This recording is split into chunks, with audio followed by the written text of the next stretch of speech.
আমাদের অগমেটিক্সে career growth opportunity খুবই ভালো আলহামদুলিল্লাহ। প্রথমত হচ্ছে আপনার প্রতি বছর 5,000 টাকা করে আপনার স্যালারি ইনক্রিজ করবে। আপনি যেদিন থেকে ডক্টরের সাথে ফাইনালি জয়েন করবেন সেদিন থেকে শুরু করে আপনার যখনই 1 বছর হয়ে যাবে, আপনার যদি স্পেশাল কোনো নেগেটিভ মার্কিং না থাকে তাহলে অবশ্যই আপনার স্যালারি 5,000 টাকা করে বৃদ্ধি পাবে। এছাড়াও অগমেটিক্সকে গত 2 বছর ধরে আমরা দেখতেছি প্রতি বছরই তারা 5,000 টাকা করে একদম ইন জেনারেল সবার স্যালারি স্ট্রাকচার ইনক্রিজ করেছে। এটা কয়েকটা কারণে, এর মধ্যে স্পেশাল কারণ হচ্ছে যে আমাদের বাংলাদেশে রিসেন্টলি খুব জিনিসপত্রের দাম খুব বেড়ে গেছে, এই জন্য আমাদের এই স্যালারি প্যাকেজটা যেন অ্যাট্রাকটিভ থাকে এই জন্য গত 2 বছরই তারা আমাদের সবার পে স্কেল ইনক্রিজ করেছে 5,000 টাকা করে। আমি যখন জয়েন করি তখন স্টার্টিং স্যালারি ছিল 35, এখন 2 বছর পরে এখন আপনারা যখন জয়েন করবেন এখন স্টার্টিং স্যালারি হচ্ছে 45K। এছাড়াও অনেক অ্যাট্রাকটিভ একটা অপরচুনিটি হচ্ছে যে আমাদের এখানে ইন্টারনাল প্রমোশন হয়। এটা অনেক মানুষের খুব স্বপ্নের মতো থাকে। আসলে আমরা অনেক জায়গায় নির্যাতিত হই, আমরা প্রপার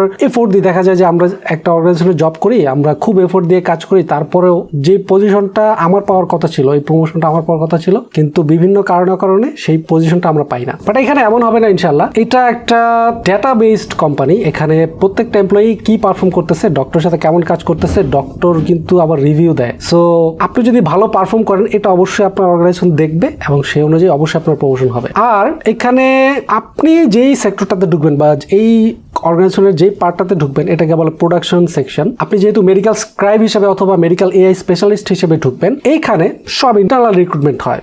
এই অর্গানাইজেশনের অন্যান্য পার্টগুলোতে যেমন সাপোজ একটা এইচআর এর একটা ম্যানেজার লাগবে বা এইচআর একজন পার্সন লাগবে, তখন সেটা ইন্টারনাল রিক্রুটমেন্ট হতেও পারে না হতে পারে, এটা আমার জানা নেই। তবে আমি যেখানে ছিলাম medical scribe, medical documentation specialist বলেন বা এখন এটাকে আমরা বলে থাকি হচ্ছে মেডিকেল এআই স্পেশালিস্ট। যেহেতু এখন এর যুগ, সো আমাদের এই সেক্টরটাতেও এআই দিয়ে আমরা কাজ করে থাকি যেন অনেক কম সময়ে অনেক বেশি কাজ করতে পারি আর কি। সো আপনারা অর্গানাইজেশনে যে পার্টটাতে ঢুকবেন এখানে সব ইন্টারনাল রিক্রুটমেন্ট হবে ইনশাআল্লাহ। ইভেন ম্যানেজার পর্যন্ত যত সিনিয়র পজিশন থাকে, ধাপে ধাপে অনেক পজিশন থাকে, এই প্রত্যেকটা পজিশনে আপনাদের ইন্টারনাল রিক্রুটমেন্ট হবে। এর মানে হচ্ছে যারা আগে থেকে কাজ করতেছে, কাজ করে করে এক্সপিরিয়েন্সড হয়ে যাচ্ছে, তাদেরকেই লাগবে হচ্ছে হায়ার পজিশনের জন্য। কারণ হায়ার পজিশনে একজন এক্সপিরিয়েন্সড মানুষ দরকার যে কিনা এই কাজটাতে একদম এক্সপার্ট হয়ে গিয়েছে, সে ভালো করে বুঝবে যে তার নিচে যারা থাকে তাদের কোথায় ভুল হচ্ছে, তাদের কোথায় হেল্প লাগবে। সো যেহেতু একজন এক্সপেরিয়েন্সড পার্সন লাগবে, সো অবশ্যই তাদেরকে ভেতর থেকে রিক্রুটমেন্ট করতে হবে। সো এখানে ইন্টারনাল প্রমোশন হয় এবং আপনি যদি ভালো পারফর্ম করেন আমাদের পারফরমেন্সের মর্যাদা এখানে আমরা পেয়ে থাকি, আমি যেটা দেখেছি ইনশাআল্লাহ। আর হচ্ছে এখানে অ্যারাউন্ড 18 মাস হয়ে গেলেই আপনি প্রমোশনের জন্য অ্যাপ্লাই করতে পারবেন। তবে আপনার যদি পারফরমেন্স ভালো থাকে, এই পারফরমেন্সের ভিত্তিতে প্রমোশনগুলি দেওয়া হয়, কতজন লোক আছে এবং তাদের মধ্যে কার পারফরমেন্সটা সবার ভালো। এবং আরেকটা ফ্যাক্টর এখানে থাকে যে কে কত সময় ধরে এই অর্গানাইজেশনে কাজ করতেছে, এটা কিন্তু অটোমেটিক আপনার পারফরমেন্স বৃদ্ধি করবেই। আপনি যত বেশি সময় দিবেন আপনার পারফরমেন্স ইনক্রিজ হবে, এটাই স্বাভাবিক। সো 18 মাস হয়ে গেলেই আপনি প্রমোশনের জন্য অ্যাপ্লাই করতে পারবেন। যদি আপনার পারফরমেন্স ভালো থাকে অবশ্যই আপনি ইনশাআল্লাহ প্রমোশন পাবেন। আর আমি যেটা দেখেছি এখানে যারা আগে জয়েন করেছিল তাদের মধ্যে অনেকেই 4-5 বছরে বা 5-6 বছরের মধ্যে ম্যানেজার পজিশনে চলে গিয়েছে। আরেকটা বিষয় যেটা হচ্ছে এই অর্গানাইজেশনটা কিন্তু সবসময় গ্রো করতেছে, র্যাপিডলি গ্রো করতেছে। এর কারণ হচ্ছে আমাদের কিন্তু সবসময় মানুষ ইনক্রিজ করতে হবে, আমাদেরকে যদি প্রোডাকশন বৃদ্ধি করতে হয়। আমাদের প্রোডাকশনটা এখানে কি, আমরা কিন্তু সার্ভিস প্রোভাইড করে থাকি। সো আমাদেরকে যদি এই অর্গানাইজেশনের প্রোডাকশন বৃদ্ধি করতে হয় আমাদেরকে আরও বেশি ডক্টরকে সার্ভিস প্রোভাইড করতে হবে এবং এই জন্য আমাদের কি লাগবে, আরও বেশি মানুষ লাগবে।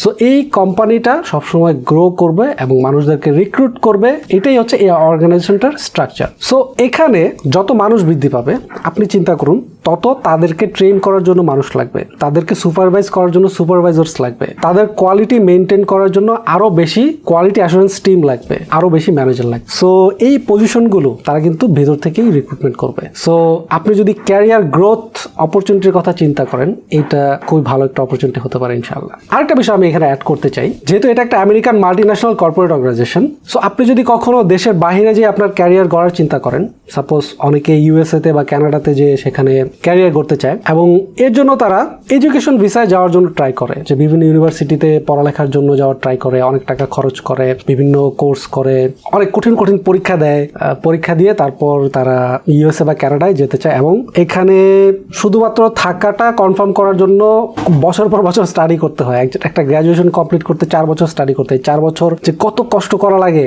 আল্লাহ জানে। বাট আমি এখানে যে সম্ভাবনাটা দেখতে পাচ্ছি এটা হচ্ছে যে আপনি যদি এই ধরনের চিন্তা করেন যে না আমি ইউএসএ বা কানাডায় যাবো, সেখানে একটা ক্যারিয়ার করব, সো আপনার জন্য ওই এডুকেশন প্রসেসে যাওয়ার চেয়ে আপনি যদি একটা ইউএসএ বেসড কোম্পানিতে জব করেন এবং এখানে যদি আপনি একটা এক্সপিরিয়েন্স সার্টিফিকেট পান এবং আপনার এক্সপিরিয়েন্স শো করতে পারেন, এটা কিন্তু আপনার সিভিতে বা প্রোফাইলে অনেক ভালো একটা ইম্প্যাক্ট ফেলবে। এবং আপনি যদি ইউএসএ বা কানাডাতে যেতে চান তাহলে কিন্তু আপনি সরাসরি জব ভিসায় যাওয়ার খুব ভালো একটা পসিবিলিটি আপনার থাকবে। আমি ইউএসএ বা কানাডার জব ওয়েবসাইটগুলোতে রিসার্চ করেছি এবং আমি যেটা দেখেছি আপনাদের সাথে শেয়ার করতে চাই। আমি এটা হচ্ছে কানাডার সরকারি জব ওয়েবসাইট আর কি, এটাকে জব ব্যাংক বলা হয়ে থাকে, গভর্নমেন্ট অফ কানাডা। সো এটা হচ্ছে জব ব্যাংক কানাডার। এখানে আমরা যদি অ্যাকচুয়ালি কানাডাতে এই সার্ভিসটা মেডিকেল অ্যাসিস্ট্যান্ট হিসেবে বেশি পরিচিত, মেডিকেল স্ক্রাইব এটা একটু কম পরিচিত, এটাকে অ্যাসিস্ট্যান্ট বেশি বলে থাকে আর কি তারা। সো আমরা মেডিকেল অ্যাসিস্ট্যান্ট লিখে যদি সার্চ করি এই মুহূর্তে 379টা রেজাল্ট পাচ্ছি। আমি অন্যান্য সময় আরো বেশিও দেখেছি। এই ধরনের পজিশনের জন্য সব সময় অনেক অনেক ভ্যাকেন্সি থাকে, মানে এই জবটার মধ্যে মানুষ লাগবেই সবসময় তাদের। সো এটা জব সার্কুলার তারা সবসময় দিতেই হয়, তাদেরকে দিতেই হয়। সো এখানে আমরা যদি একটু দেখি, এখানে আওয়ারলি পে রেট হচ্ছে 16, 18, 15, 18, 24, 16, 17, 26, 19, 24, 20, 28। সো অন অ্যাভারেজ এখানে 24, 26 আছে, 28 আছে। আমরা ধরে নিলাম কত ধরবো, আচ্ছা 18 ধরি অন অ্যাভারেজ এখানে ইনিশিয়ালি প্রথম অবস্থাতে। আচ্ছা আরো কমই ধরি, 15-16 মিনিমাম, এর কমে আসলে হয় না আর কি, তাদের পে স্কেল এর কমে আর কি সচরাচর হয় না আর কি। এটা তাদের হিসেবে অনেক কম। আমাদের বাংলাদেশিদের জন্য বাংলাদেশ টাকা অনেক বেশি, যে ঘন্টায় $15 যদি ইনকাম করি আমরা, তাহলে এটা আমাদের জন্য মোটামুটি ভালো অ্যামাউন্ট আসে। আমি একটু হিসাব করি দেখাই। আওয়ারলি যদি $15 আমরা পাই, আমরা প্রতিদিন 8 ঘন্টা কাজ করি, এটা হচ্ছে ইউএস এর স্ট্যান্ডার্ড।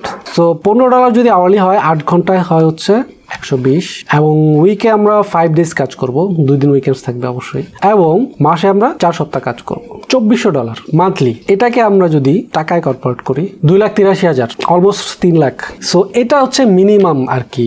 আমরা যদি আরেকটু দেখি, এই ধরেন এই যে $25 যে এই জবটা, এটার ভিতরে যদি চাই, আচ্ছা এটা ডিটেলস ইনডিডে যেতে বলছে, ইনডিডে যাই আমরা, সমস্যা নাই। এটার রেসপন্সিবিলিটিসগুলো আমরা দেখি একটু। এখানে বলতেছে পেশেন্টদেরকে গ্রিটিংস দিতে হবে, হাই হ্যালো বলতে হবে, বুকিং স্কেডিউলস, পেশেন্টদের স্কেডিউল বুকিং করতে হবে, ফোন কল রিসিভ করতে হবে, ইমেল দিতে হবে।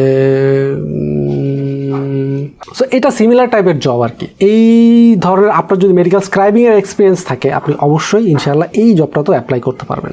এখানে দেখি কোনো এক্সপিরিয়েন্স চাচ্ছে কিনা তারা। এই যে দেখেন, experience in using electronic medical records. আমরা মেডিকেল স্ক্রাইবিং এ যেটা করে থাকি, একদম মেডিকেল স্ক্রাইবিং এর এক্সপিরিয়েন্স চাচ্ছে এখানে। মেডিকেল স্ক্রাইবিং এ আমরা এই যে ইলেকট্রনিক মেডিকেল রেকর্ড যে জিনিসটা বলছে, এই সফটওয়্যারটাতে আমরা আমাদের নোটগুলো আপলোড করে থাকি বা আমাদের যে কাজগুলো করে থাকি এই ইলেকট্রনিক মেডিকেল রেকর্ডসে। সো এই দেখেন এই এক্সপিরিয়েন্সটা চাচ্ছে। সো এই স্ক্রাইবিং এর এক্সপিরিয়েন্স যদি আপনার থাকে, তাহলে এই ধরনের জবগুলো মেডিকেল অ্যাসিস্ট্যান্ট রিলেটেড যত জব আছে আপনি ইনশাআল্লাহ অ্যাপ্লাই করতে পারবেন। সো এরকম অনেক জব আছে, অভাব নেই এখানে। আমরা আরও দেখি, এখানে তো আমরা কানাডার জব ব্যাংকে 380টার মতো জব দেখলাম। এখন ইনডিডে যদি আমরা চলে যাই, এটা হচ্ছে আরেকটা জব সার্চিং ওয়েবসাইট। সো এখানে মেডিকেল স্ক্রাইব লিখে আমরা সার্চ করি, 600+ জবস, 600-র অধিক জব আছে। সো এখানেও একদম সিমিলার জিনিসপত্র থাকে কানাডার ওয়েবসাইটে আমরা যেরকম দেখলাম। সো এটা তো একদম সরাসরি মেডিকেল স্ক্রাইবিং জব।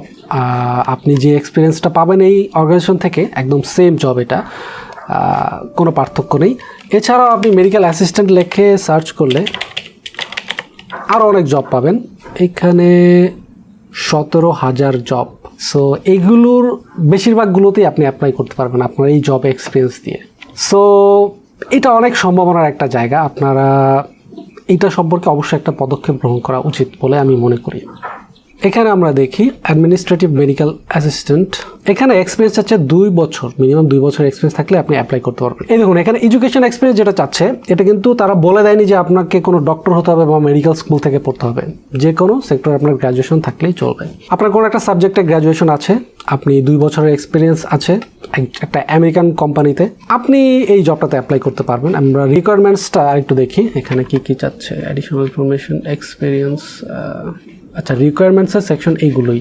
এখন টাস্ক কী কী আছে, ইন্টারভিউ, পেশেন্টস ইন্টারভিউ করতে হবে, initiate maintain confidential medical files and records. এই যে এই রেকর্ডস বলতেই এইখানে মেডিকেল রেকর্ডস নিয়ে বা আমরা যে ডকুমেন্টেশন করে থাকি এটা বোঝাচ্ছে। সো এই রেকর্ডস বলতে এখানে মেডিকেল ডকুমেন্টেশন বোঝাচ্ছে। সো মেডিকেল স্ক্রাইব হিসেবে আমরা যেই কাজটা করে থাকি আর কি। সো এটা একদমই সিমিলার জব, একটু পার্থক্য আছে বাট অনেকটা সিমিলারিটিস আছে এখানে। সো এই জবটার জন্য কিন্তু আপনি অ্যাপ্লাই করতে পারবেন, আপনার 2 বছরের এক্সপিরিয়েন্স থাকলেই আপনি অ্যাপ্লাই করতে পারবেন। স্টার্টিংয়ে তারা মিনিমাম $28 ধরবে আওয়ারলি। 28 যদি আমাদের হয়, আমাদের কত টাকা আসে আমরা একটু দেখি। আমরা 25 ধরলাম, 25 into 8 hour into 5 days into 4 week, 4000 গুণ দিই 118, অলমোস্ট 5 লাখ টাকা। সো তারপর আরও বিষয় আছে, আপনি এটা ইনিশিয়ালি শুরু করবেন আপনার ক্যারিয়ার হিসেবে, সেখানে অবশ্যই আপনাদের প্রমোশন থাকবে। সো আপনি বুঝতে পারতেছেন যে একটা ভালো ক্যারিয়ার গড়ার জন্য এটা কতটা সুন্দর একটা স্টার্ট হতে পারে। আসলে আমাদের একটা জব হিসেবে যে এক্সপেকটেশনগুলো আমাদের থাকে, একটা ভালো জবের প্রতি আমাদের যে এক্সপেকটেশনগুলো থাকে, মোটামুটি তারা চেষ্টা করে সব ধরনের এক্সপেকটেশনগুলো মিট করার। স্পেশালি এটা যেহেতু একটা আমেরিকান অর্গানাইজেশন, সেখানকার পলিসিগুলো তারা মেনটেন করার চেষ্টা করে এবং ভালো একটা এনভায়রনমেন্ট প্রোভাইড করার চেষ্টা করে এবং ভালো ফ্যাসিলিটিস দেওয়ার চেষ্টা করে, ভালো সার্ভিস দেওয়ার চেষ্টা করে। সো আমার মনে হয় আপনাদের এক্সপেকটেশনগুলো মিট করবে এই জবটা, যেই ফ্যাসিলিটিসগুলো দিয়ে থাকে, এবং এইটা আমাদের জন্য খুবই ভালো একটা অপরচুনিটি। এবং এই অপরচুনিটিটা আমাদের মিস করতে দেওয়া একদমই উচিত না, কারণ আমরা জানি না এখন এই অপরচুনিটিটা আছে, কালকে কি হবে কে জানে। সো আমার মনে হয় আপনার এই বিষয়টা নিয়ে একটা পদক্ষেপ গ্রহণ করা উচিত।